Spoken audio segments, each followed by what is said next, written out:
un champ de bataille, attendant les ordres de mon commandant. Oh Jésus, si tu appelles mon nom, je répondrai 1 000 000 de fois. Je suis un soldat sur un champ de bataille, attendant les ordres de mon commandant. Oh Jésus, si tu appelles mon nom, je répondrai 1 000 000 de fois. Qui appelle mon nom? Jésus appelle mon nom. Jésus, si tu appelles mon nom, je répondrai 1 000 000 de fois. Qui appelle mon nom? Jésus appelle mon nom. Jésus, si tu appelles mon nom, je répondrai 1 000 000 de fois. Amen, amen, c'est la journée des femmes conquérantes et je déclare au nom de Jésus-Christ que tu es une femme conquérante, quelle que soit ta personnalité. Tu n'as peut-être pas un caractère fort, mais tu peux avoir un caractère très doux et être une conquérante à l'intérieur. C'est ce dont on va parler aujourd'hui dans l'encouragement du jour. Et avant cela, on va entrer dans la pensée du jour, comme chaque mercredi. On prend ensemble un verset ou un passage d'un livre de la Bible. On avait commencé au livre de la Genèse et nous sommes déjà dans le livre de l'Ecclésiaste avec le titre de cette pensée du jour « Pas de femme sage entre 1000 ?» Point d'interrogation. Et on va parler ensemble et voir ensemble un texte donc d'Ecclésiaste au chapitre 7 avec Marie. Et j'ai trouvé plus amère que la mort la femme dont le cœur est un piège et un filet, et dont les mains sont des liens. Celui qui est agréable à Dieu lui échappe, mais le pécheur est pris par elle. Voici ce que j'ai trouvé, dit l'Ecclésiaste, en examinant les choses une à une pour en saisir la raison. Voici ce que mon âme cherche encore, et que je n'ai point trouvé.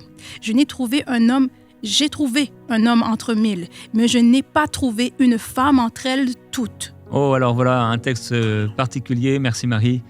Donc, plusieurs traductions vont même ajouter j'ai trouvé un homme entre 1000, mais je n'ai pas trouvé une femme sage entre elles toutes. Si tu as cette traduction, sache que ce mot n'est pas dans le texte original. Il a été ajouté. En fait, le texte hébreu laisse intentionnellement un vide interprétatif, c'est-à-dire qu'on peut interpréter, mais finalement, qu'est-ce que Salomon, qu'est-ce que l'Ecclésiaste cherchait chez cette femme? Qu'est-ce qu'il n'a pas trouvé, qu'il a trouvé chez un homme? Il a trouvé un homme entre 1000, mais il n'a pas trouvé entre 1000 femmes ce qu'il cherchait là chez cet homme. Alors, il ne dit pas exactement ce qu'il cherchait exactement chez cette femme. Et cette absence, elle est importante parce que dans le style littéraire de l'Ecclésiaste, il montre en fait qu'avec... il laisse souvent des énigmes ou des paradoxes et c'est la force de son texte, du texte original. C'est justement cette omission qui laisse le lecteur réfléchir à ce que finalement il a recherché. On peut se dire donc, voilà, je ne sais pas exactement ce qu'il n'a pas trouvé chez ces 1000 femmes. Imaginons que c'était, comme certains l'ont suggéré, la sagesse. Entre 1000 femmes, chez 1000 femmes, Salomon, si on dit que c'est lui, n'a pas trouvé cette chose-là. En fait, c'est pas très étonnant, même si on prenait la sagesse, parce que les 1000 femmes dont il parle, peut-être il parlait de ces femmes à lui. Puisque Salomon avait, et on va le lire ensemble, 700 princesses et 300 concubines.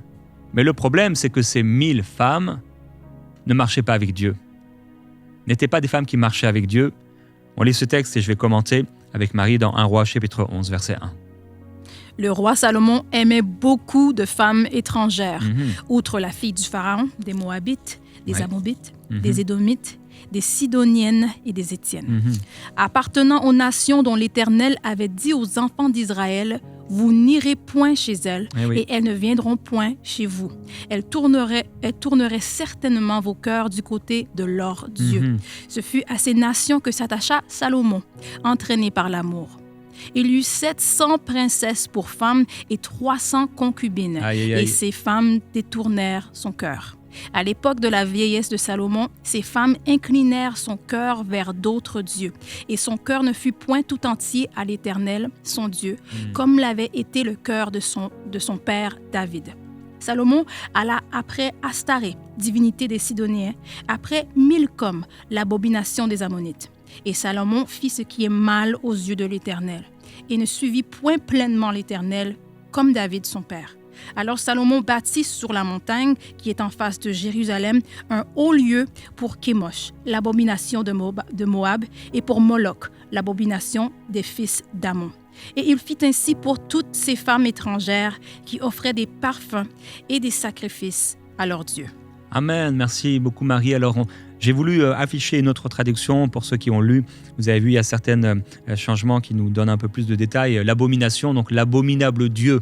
Donc on voit que Salomon, malheureusement, il est de ceux qui ont bien commencé mais qui ont mal terminé, puisqu'il va se marier et prendre 700 princesses et 300 concubines. Bien sûr, c'était le roi le plus riche de la terre, il avait tout ce qu'il voulait. Et apparemment, il voulait beaucoup de femmes. Et ces femmes qu'il a choisies n'étaient pas des femmes qui marchaient avec Dieu. Comme on l'a lu avec Marie, c'était des femmes qui appartenaient exactement à ces peuples dont Dieu avait dit « Tu ne prendras pas de femmes parmi ces peuples parce qu'elles entraîneraient ton cœur auprès des dieux étrangers, des abominables dieux. » Nous savons qu'en dehors de Dieu, il n'y a pas de véritable Dieu. Donc c'était des démons. Ces femmes suivaient des démons et le cœur de Salomon, malheureusement, a été entraîné dans sa vieillesse par ces femmes qui l'ont détaché de l'Éternel, et il a même commencé à vouer un culte et à organiser des cultes, des célébrations, des sacrifices envers ces dieux. Quelle catastrophe! Alors on peut comprendre pourquoi il a cherché quelque chose, et peut-être la sagesse, peut-être la crainte de Dieu chez ces 1000 femmes, et en fait, il n'a trouvé aucune crainte de Dieu. Il n'a trouvé aucun respect, il n'a trouvé aucune sagesse chez ces 1000 femmes. S'il avait pu, comme on peut lire dans le Cantique des Cantiques, garder cette femme du Cantique des Cantiques qui, elle, certainement avait un cœur de Dieu, alors il aurait trouvé chez cette femme ce qu'il a cherché chez les hommes. Il en a trouvé un entre 1000. Alors si tu as le cœur de Dieu, si comme on l'a chanté, Dieu t'appelle par son nom, il trouvera en toi la sagesse, il trouvera la crainte de Dieu, il trouvera en toi l'honneur, il trouvera en toi une femme de distinction. C'est ce que tu es appelé à être et à devenir au nom de Jésus-Christ. Alors, aujourd'hui, je veux partager avec toi plusieurs secrets des femmes conquérantes. Et je veux mais je veux te parler de ces femmes guerrières. Et c'est Dieu qui t'appelle à être une guerrière, à être une conquérante. Et on va commencer avec une première femme. Aujourd'hui, on va voir l'exemple de 4 femmes qui ont été des guerrières et des conquérantes. Et on va commencer par une femme qui, elle, l'a été, mais pas dans le royaume de Dieu. Mais on va en parler quand même avec Marie dans 2 Rois au chapitre 11 et au verset 1. Athalie, voyant que son fils était mort, se leva et fit périr toute la race royale. Voilà donc cette femme qui va devenir donc une reine. Elle était la fille en fait du roi Akab d'Israël et de Jézabel.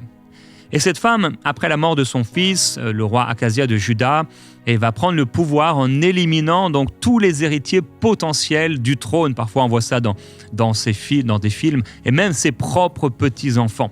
Un seul va survivre, c'est Joas qui va être caché pendant un temps, pendant 6 ans dans le temple. Et donc Athalie, cette femme qui est un peu comme Jézabel, sa mère, va régner sur Juda pendant cette période. Ça a été la seule femme à avoir régné sur le royaume de Juda. Et elle va promouvoir, donc mettre en avant le culte de Baal. On sait que Baal est un faux dieu. Elle va suivre donc l'influence de sa mère Jézabel, qui est mort terriblement. Et son règne va se terminer violemment quand Joas, donc l'un des fils, va être révélé comme étant l'héritier légitime du royaume de Juda, et elle va être exécutée. Alors, Athalie, c'était une conquérante, mais c'était une folle conquérante. Une folle conquérante pour le mal. Dieu t'appelle à être une conquérante, et peut-être même une folle conquérante, au point où on va dire, mais tu es complètement folle, mais comment une telle chose serait possible? Comment tu peux imaginer que Dieu pourrait faire ça? Ou comment tu pourrais imaginer pouvoir faire une telle chose? Je prie et je déclare au nom de Jésus-Christ que tu seras une folle conquérante, une folle pour Dieu. Dans le nom de Jésus, tu peux avoir en toi-même la puissance de la guerrière en toi, mais utilise cette force de caractère que Dieu t'a donnée pour le bien et non pour le mal. comme on en avait parlé en début de semaine, utilise cette force de caractère pour construire et non pas pour détruire. Si tu utilises cette force de caractère pour détruire, que ce soit pour détruire les œuvres du diable. Et je veux prier dès maintenant et déclarer au nom de Jésus-Christ qu'il y a quelque chose qui se passe dans le cœur de plusieurs femmes. Alors, tu as peut-être la force de caractère d'Athalie, mais je déclare au nom de Jésus-Christ que cette force de caractère, tu vas l'utiliser pour le Seigneur. Et la pensée que Dieu met dans mon cœur, c'est que la force de caractère n'est pas forcément une force de caractère de ces femmes. Vous savez, il y a ces femmes autoritaires, il y a ces femmes qui parlent fort, il y a ces femmes qu'on voit vraiment parce que, voilà, dans leur personnalité, ce sont des femmes bien visibles, ce sont des leaders et elles parlent fort, etc. Et elles peuvent avoir cette force de caractère à l'intérieur.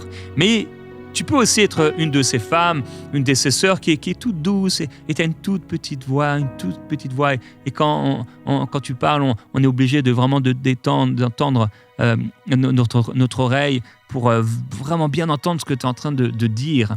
Et tu peux quand même avoir une force de caractère et être une guerrière. Être une conquérante spirituelle pour le Seigneur n'est pas lié à ta personnalité.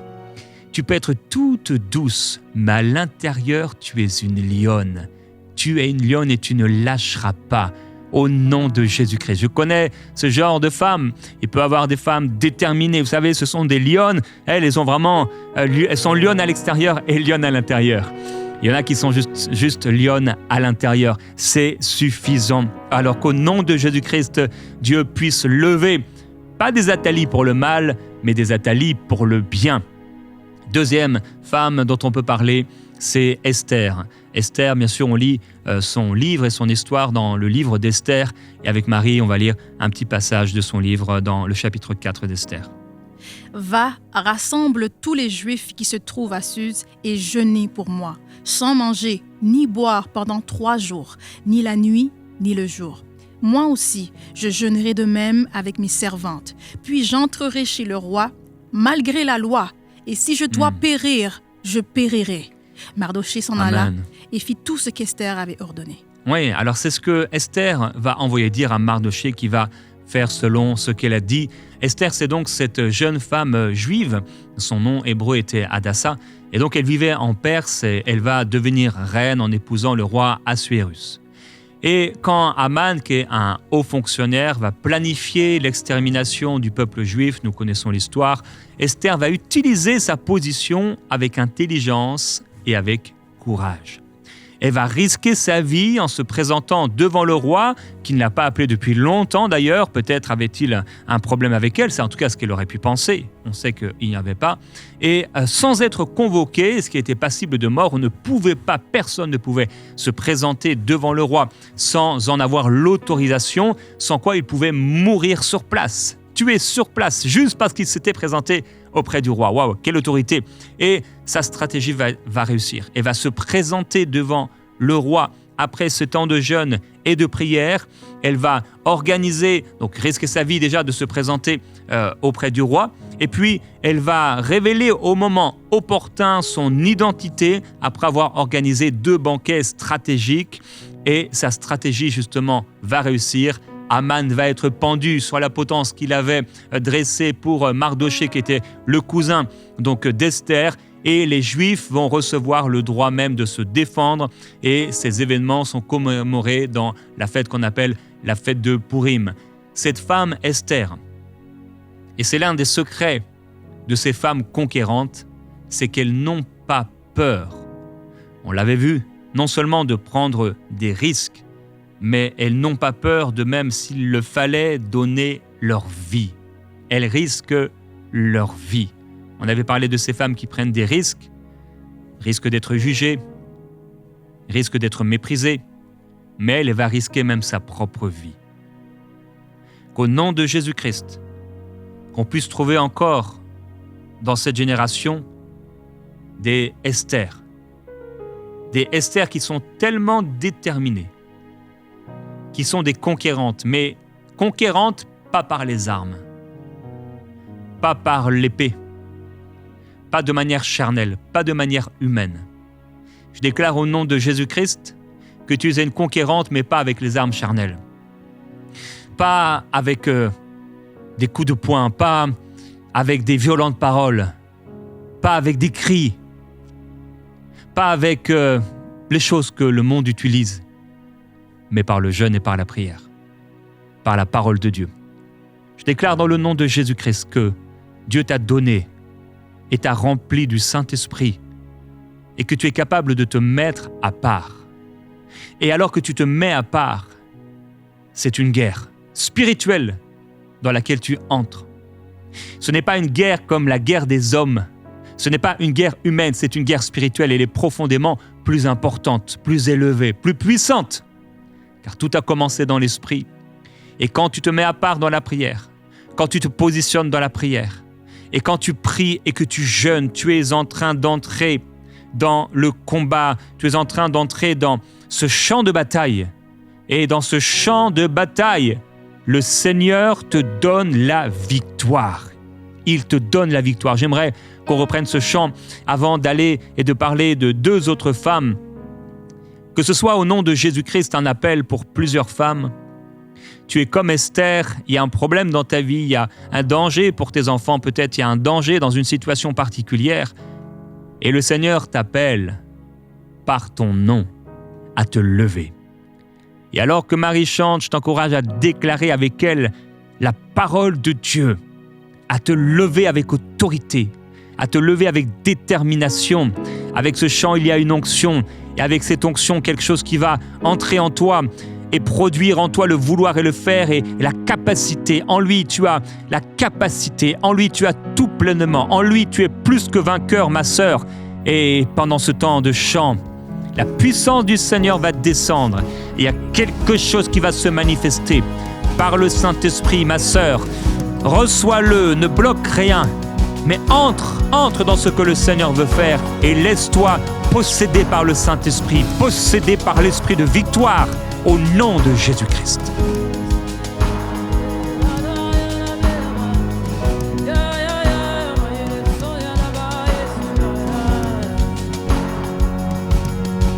Je suis un soldat sur un champ de bataille, attendant les ordres de mon commandant. Oh, Jésus, si tu appelles mon nom, je répondrai 1 milliard de fois. Je suis un soldat sur un champ de bataille, attendant les ordres de mon commandant. Oh Jésus, si tu appelles mon nom, je répondrai 1 million de fois. Je suis un soldat, je suis un soldat sur un champ de bataille, attendant les ordres de mon commandant. Oh Jésus, si tu appelles mon nom, je répondrai 1 million de fois. Je suis un soldat sur un champ de bataille, attendant les ordres de mon commandant. Jésus, si tu appelles mon nom, je répondrai 1 million de fois. Qui appelle mon nom? Jésus appelle mon nom. Jésus, si tu appelles mon nom, je répondrai 1 million de fois.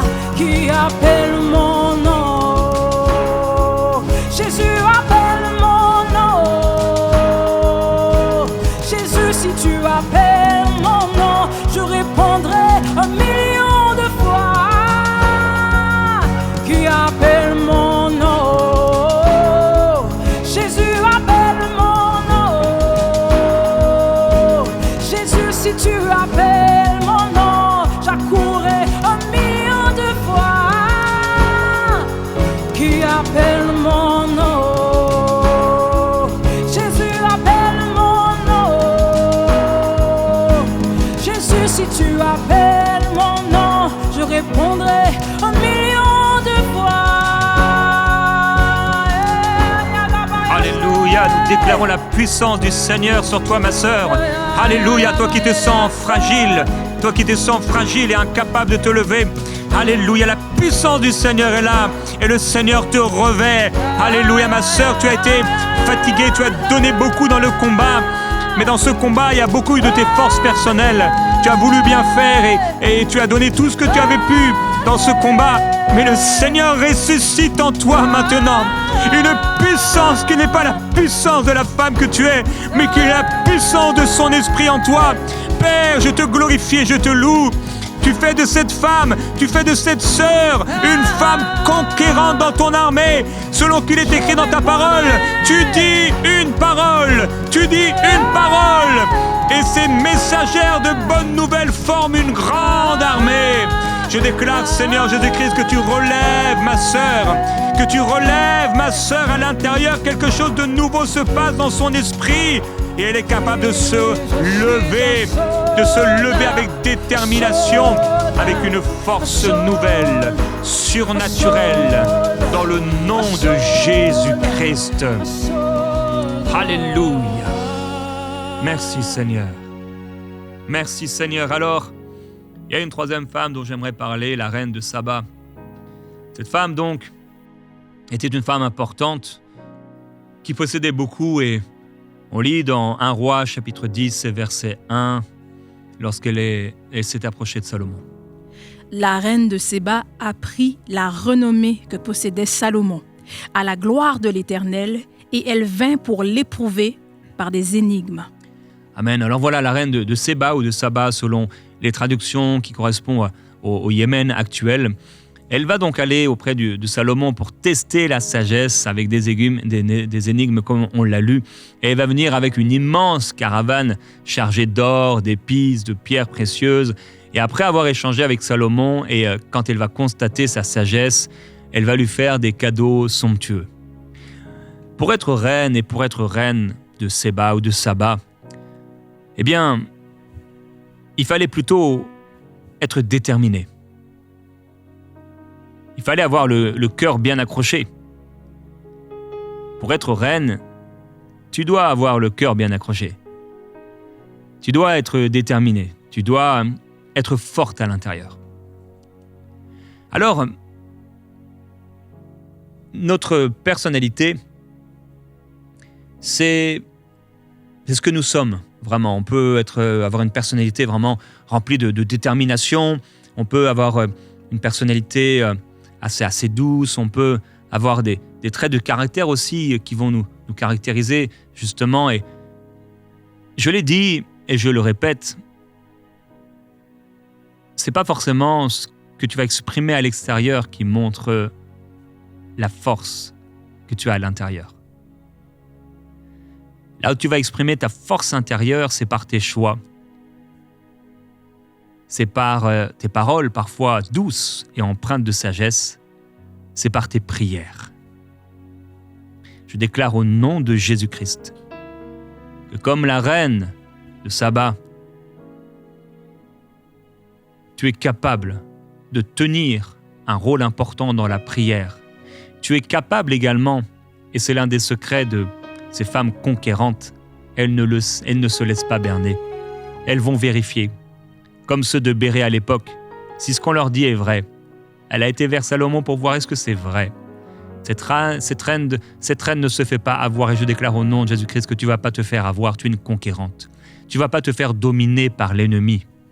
Mais s'il faut aller voir un autre roi, quelqu'un qui se fait passer pour un roi, quelqu'un qui se fait passer pour un lion qui s'appelle le diable, eh bien tu vas aller voir et tu vas arracher de la gueule du diable ce qui a été volé au nom de Jésus-Christ. Il y a une quatrième femme, et cette femme c'est Jaël. On va lire dans Juges chapitre 4 à son sujet. Jaël, femme de Héber, saisit un pieu de la tente, prit en main le marteau, s'approcha de lui doucement et lui enfonça dans la tempe le pieu qui pénétra en terre. Wow. Il était profondément endormi et accablé de fatigue, et il mourut.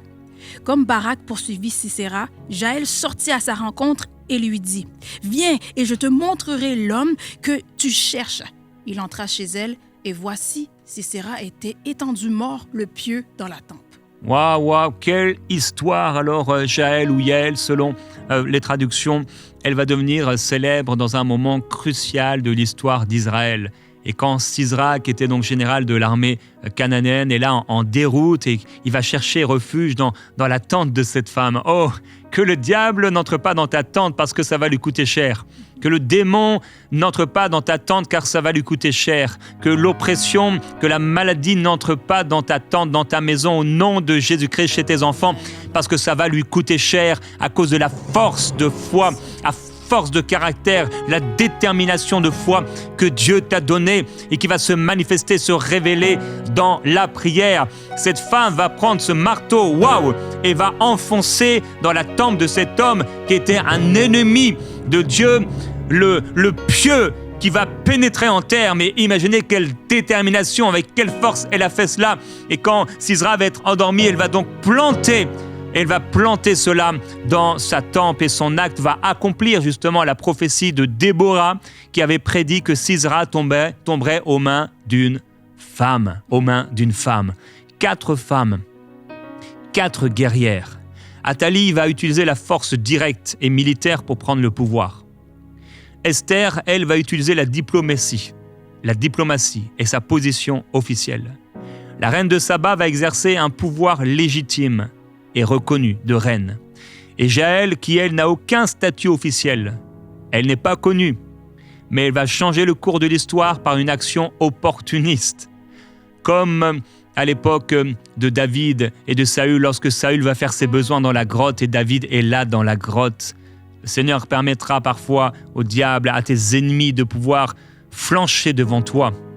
Profitant donc de sa position apparemment faible, une femme qui offre l'hospitalité, elle va éliminer un ennemi puissant.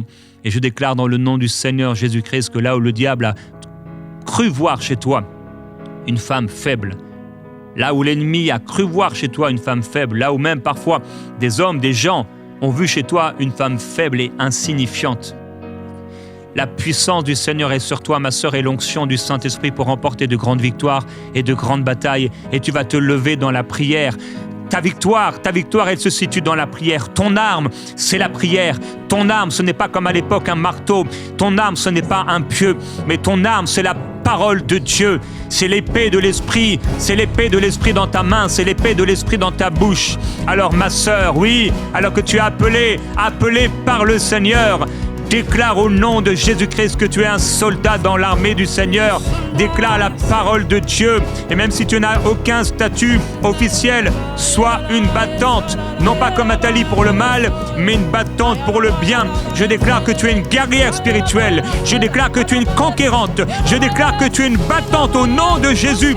Et je déclare qu'une femme qui était fatiguée spirituellement, fatiguée émotionnellement, chargée et qui ne trouve même plus la force de prier, la puissance de Jésus-Christ vient sur elle. Oui, Père, je te demande s'il te plaît, viens saisir cette sœur maintenant, viens la saisir là où elle se trouve et qu'elle soit étonnée que dans les heures et les jours à venir, il y a une force surnaturelle qui se saisisse d'elle au point où elle va être étonnée parce qu'à nouveau le chant va retentir dans sa maison, à nouveau la prière va retentir dans sa voiture, à nouveau la prière va retentir dans sa cuisine. Seigneur, merci parce que dans son lieu de prière, de grandes victoires vont être gagnées, de grandes batailles vont être remportées pour elle, pour sa maison, au nom de Jésus-Christ, au nom de l'Éternel des armées. Je déclare, Père, l'élévation de ces femmes, l'élévation de ces sœurs que tu as données, à qui tu as donné le manteau, à qui tu as donné la couronne de reine et d'ambassadrice dans ton royaume. Alléluia, je te loue, Seigneur, parce qu'elles se lèvent au nom de Jésus-Christ. Amen.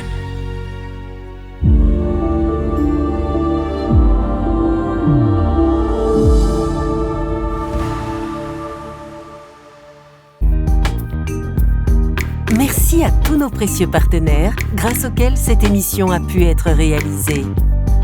Vous aussi, rejoignez la grande famille des partenaires d'EMCI TV en faisant un don sur emcitv.com/don.